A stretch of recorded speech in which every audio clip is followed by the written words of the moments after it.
Welcome to Your Candidates, a production of the Claremount Community Media Center. I'm your host, Kevin Tyson. The goal of our show is to introduce to our Claremont electorate people whose names will be appearing on the upcoming ballot. Our next election is the primary on September 10th, and today it's our pleasure to be speaking with Lily Tang Williams, who will be appearing on the Republican ballot for the House Congressional District 2 here in the Upper Valley. Welcome to our show. Well, good to be back, Kevin. Great to see you. That's great. That's true. You ran 2 years ago, and we interviewed you back then, too. Yes, and I did not win the primary, but I got lots of support, so I'm running 2024. Great. Could you tell our viewers something about your background? So I'm Lily Tang Williams. I was born in China, and I came to this country when I was about 24 years old. Really is to live under freedom and have better opportunities to achieve my American dream. And I got my graduate degree, came here legally, and got married, raised 3 wonderful children, and started my own business. So for first 20 years, I wasn't political at all.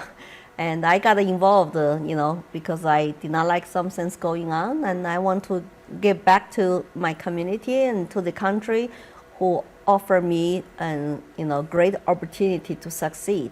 So this is a great way for me to serve the people and in the Granite State who welcome me with open arms.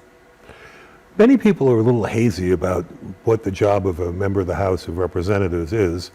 Could you tell us a little bit about what you're planning to do in the job? I would say the U.S. House #1 job is control the purse. So they're supposed to produce 12 appropriation bills when it comes to budget for the federal government. And last time they did that was under Bill Clinton. And the Republican controlled Congress majority. And the balanced budget. And after that, I think the country has not been doing that at the Congress. And so now we have $35 trillion national debt, the omnibus bill or continued resolution. And so I think if I get elected, I would really like to see we do our #1 job and to control the budget, bring down out of control deficit spending, and that way we can stop printing money and bring down the inflation, because that's what happens when they print the money, because they cannot balance the budget. Everybody has to, you, me, business, and the state, but the federal government can keep borrowing and printing money. It drives up inflation. That's what people tell me now they're hurting. They cannot afford to, buy food and afford energy, heating oil, and health care, and their property taxes, especially seniors on fixed income. So I say that's what I can do at the federal level. It's bring down the deficit spending, trying to, balance the budget and pay off our national debt. So now our kids have a chance to shut at their American dream, to afford to rent, afford to buy a house. Because when you have out of control spending, inflation is high, interest is high, mortgage rate is high, everything goes up, So we need to continue to have this conversation to see how we can actually bring down inflation. Here in Claremont, we have a couple of pressing issues. As you're well aware, Claremont's not as wealthy as many other communities. Our median income is about $10,000, $15,000 below what the state's median is, which is fortunately above the national median. But still, the residents here in Claremont are facing difficulties with the schools. The proficiency has not been going up. In fact, it's been going down. We have more or less a housing crisis here. There is no housing being built, and the rents where they're available are extremely high. And we also have a bit of a drug crisis going on, primarily right now revolving around fentanyl. Mm-hmm. Is there anything that you think the federal government should be doing in these areas? Well, it is also a federal government job to secure our border. I just saw that how much fentanyl is coming from our open southern border and our New Hampshire northern border, because I went to northern border, and that's how they drop the drugs now. In our northern border is the sticks. That's the marker for the drugs, and the terrorists coming too. And without secure the border, all the fentanyls, other drugs, coming to our state, our country, and hundreds of people in Granite State died of overdose of fentanyl. I came to Claremont and attended actually opiate crisis table, and I went to visit a rehab center. People were addicted and going through rehab, and there's some law enforcement there, and talk about this. I said that the federal government has totally failed to do their job. It's to secure the border. When you have 10 million illegals coming from all over the world, not vetted, you don't know who they are, where they went, what did they bring in. I mean, it's like 50,000 even, Chinese nationals crossed the border, where China is supposed to be our #1 national security threat right now. And so we definitely need to secure the border and reverse Biden's executive orders. He did lots of executive orders when he became president. So he basically opened up the border, sent a wrong message to the world. You all can come here, you're welcome. We're going to provide you, government assistance. And so that's wrong, because there are 5 to 10 million people legally waiting for decades with American sponsors. We're not getting our, government dough or on the back of taxpayers. And for 5 years, when you come here legally, like my brother did, waiting for 13 years, you cannot apply for government assistance. But they come here, work, and live their American dream. And their American sponsors will be responsible for them. That's the way it's supposed to be. But now the message to the world just, hey, we don't have a rule of law in this country. You all can come, and then we'll give you dough. That's just wrong message. I want to send a message out to people. We are the country of laws, and we want to make sure there's no national security threat, no terrorists coming, no drugs coming. Protect citizens' safety is the federal government job, but they have failed to do so. So that's #1. #2, when you're talking about affordable housing, I have like a 19-year-old to 38-year-old volunteers for my campaign. They've been telling me the same problem, And we even made a video on my YouTube channel, Lily Tom Williams, and 1 minute on affordable housing. It's really that we have increased demand, but not enough supplies. Why not enough supplies? At the state level, of course, there's a zoning laws controlled by local, and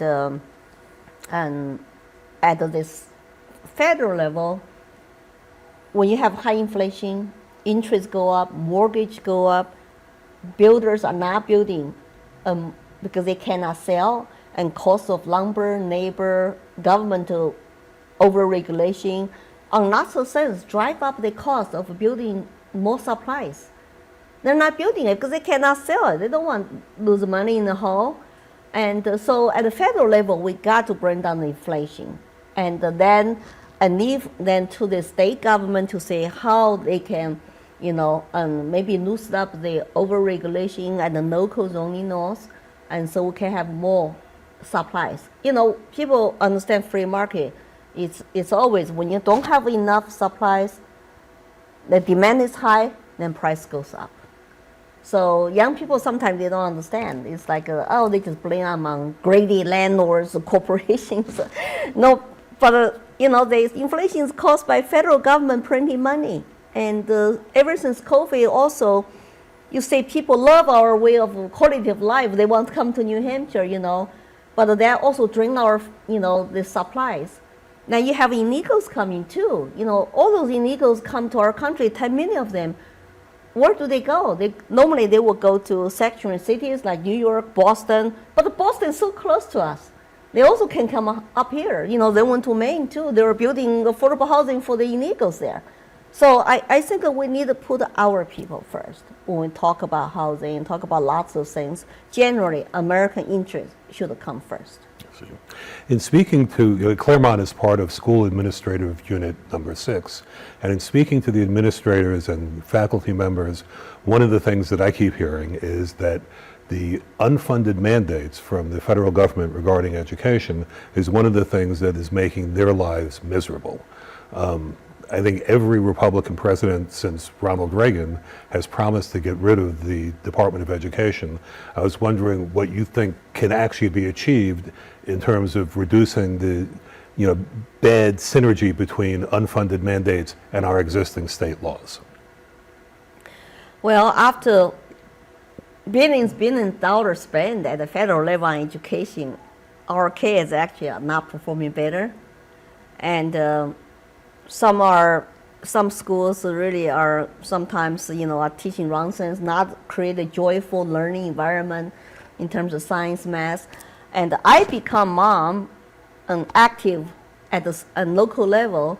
I had 3 children, young children, back in Colorado, and I fought against Common Core, which is a federal government mandate, and centralize the curriculum, standards, data collection, and I did not like it because that's what I saw in communist China. I want parents and local control in education. I think that we should get rid of the federal Department of Education, and that money can be used as a block grant to go to state. They can decide how to best use their money to improve their students' performance academically, and or pay down national debt. That's another way. It just so far, at the federal level, it's really counterproductive. And it was started in the 1970s, and every president said that they want to get rid of it. But I'm really hoping when Trump gets elected, and with the U.S. Majority Republican Congress, we should work something out to really get rid of the federal mandate. But once we get rid of the federal requirements and all that, not academic, social engineering and stuff in our schools, we need to focus on students' performance and get them really to learn how to do math and readings and writings and improve their academic achievement. Because we're falling behind. We're like only the 13th now in the world, in terms of our students' test scores. Mm-hmm. And our schools have been focused on some other social engineering stuff that were political stuff, where we should really focus on education. And because meritocracy, American way, when you're educated, it doesn't matter where you come from, especially from some minority, poor families. If you can get good education, you can get good jobs, and you can live your American dream.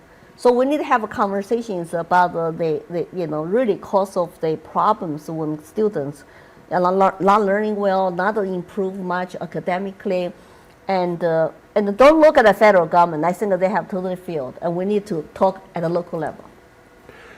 This election is very different than the last time you ran for this seat. Last time, Annie Custer was the incumbent, and she decided to run again, and that kind of dampened the enthusiasm for Republicans to join. But since she's announced that she's not going to seek re-election, the number of candidates has exploded. I think there are now 13 will be appearing on the ballot. Given that this is such a purple, if you will, congressional district, and that the largest, the plurality of voters are undeclared. The Republicans have a slight majority, and they're almost neck and neck with the Democrats. How do you plan to appeal to a broad enough audience to get both past the Republican primary and the general election? Actually, I like the fact New Hampshire is a very independent-minded state, and the largest voters bloc is 40%. Independent, unaffiliated with party. They will go with the individual they feel like they can trust, they relate at a personal level, and to truly represent the people. And I got lots of independent voters last time, and I have been campaigning now for actually over a year, and I talked to everybody. I even talked to rank and file Democrat voters, and hopefully maybe they can consider vote for me even in the general election if I win the primary. I think I've been focused on my own stories and survive communism, born into poverty. America is the best country on earth, and come here no matter where you come and how poor you are, you can work hard, get education, save money, and invest and live your American dream. That's what I did. I mean, from almost 24 years old to now, I have a home business, and so I'm the embodiment of American dream. I want to be that role model for young people, because I started with nothing, $100, and I could not even speak English. So this country has given me an opportunity to achieve. We need to get all those hurdles, like government overregulation, interference into lots of things, into small business. If we can reboot economy and talk about kitchen table issues like people worry about, like their pocketbooks and their illegal immigration crisis, talk about issues they're concerned with, I think I can relate to the independent voters. And the message I got from people is that you don't talk like politicians. You look at me into my eyes, you listen to me. I can chat with somebody who works in Walmart for 20 minutes and give them my palm card to check me out. And lots of young people who are not even, going to Republican meetings, right? So I think my message of American dream, I'm running to save American dream, can create a broad-based independent support. And we have very engaged citizens in our state because we're the first nation in the primary. And I trust people to do their own research, regardless what's out there for you to believe. Just Google me. I'm the only name, with Lily Tom Williams. And I have been trying to tell my stories and save America dream for past 10 years. And so I think I'm the best person and to get the independent support, because people just feel like they can trust me to represent them in DC, and I'm not gonna, sell out. And because, I connect with them, with my humble background, I truly believe our government's supposed to, for the people, by the people, of the people. I see. As the Republican field is a bit more crowded this time, it seems that people are getting a little more, testy in the contest. I believe that you'll be having a debate with Bill Hamlin coming up, I think, next week or the week after. Vikram. Ah, great. Yeah, 3 of us. Oh, who else? Oh, and Vikram will be there too. Yeah, on the 19th, 5:30 at the Dartmouth College. Ah, great. One area that we haven't touched upon is foreign affairs. Mm-hmm. Presently the world is in flames. We have, full-scale war going on in Ukraine. We have various immigrant crises in Myanmar. We have the Palestinians in, Palestine. What do you think the American interest is that, we should be focused on, given all of the trouble that's in the world today? Well, the world actually was, pretty peaceful under Trump. He did not start or get involved with any foreign wars. I think it's because our adversary countries say U.S. leadership is weak, and they can take advantage of that. And no matter how you feel about President Trump, their world leaders fear him, respect him. Enemies can respect each other too, And you got to engage with your enemies, like the Chinese philosopher say, the art of war. You keep your friends close, and you keep your enemies closer. So you know their next move, and you try your best to contain your enemy and deter the war, because war is horrible, right? And, we send $175 billion to Ukraine. Where did that money come from? How did we pay for it? Borrowed and printed.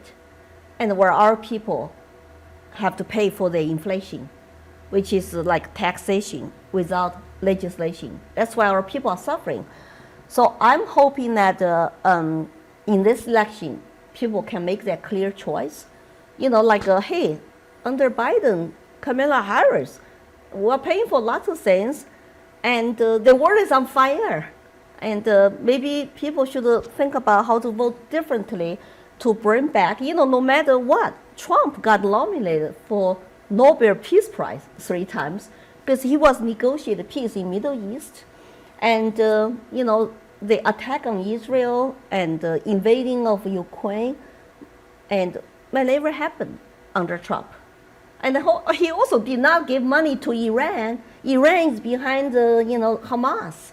And, China is behind Russia. So now that they all are talking about take advantage of a weak leadership, So I'm hoping that everybody will turn out, think about what kind of life we want, and know the right cause of our problems we face today, and, vote accordingly. I advocate peace through strength. And if we have strength financially, militarily, technologically, and diplomatically, we will take that leadership role in the world, but bring peace deals together. Because regular people want peace. They want their life to be better. That's what human nature is. And so especially when it comes to China now, China's economy is 10 times bigger than Russia. So now they are talking about Taiwan issues and be the bully and form breaks their own alliance of all those countries that I can help a lot in the U.S. Congress when it comes to deal with China.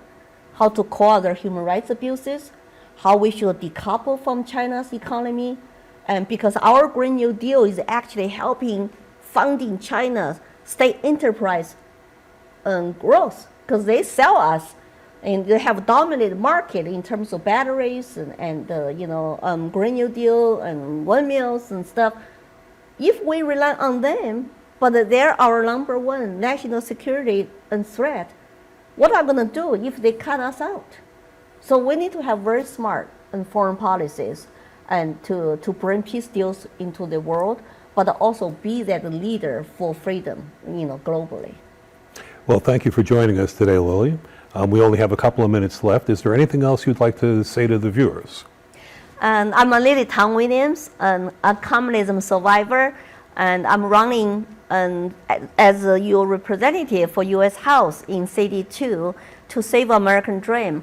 I hope you can check me out on lilytangwilliams.com, and I have social media, YouTube channel, so you can follow me, and feel free to come to my events and ask your questions, and I hope see you on the campaign trail, and I hope you support me. Thank you. Thanks for joining us today. Once again, the primary will be on September 10th. They're using our New Hampshire primary method. I think just about everybody who is not a registered Democrat can vote for you. And I would encourage everybody to come out on the 10th and participate in the election. There's no point in complaining about these things unless you get in there and do the work. Thank you and good night.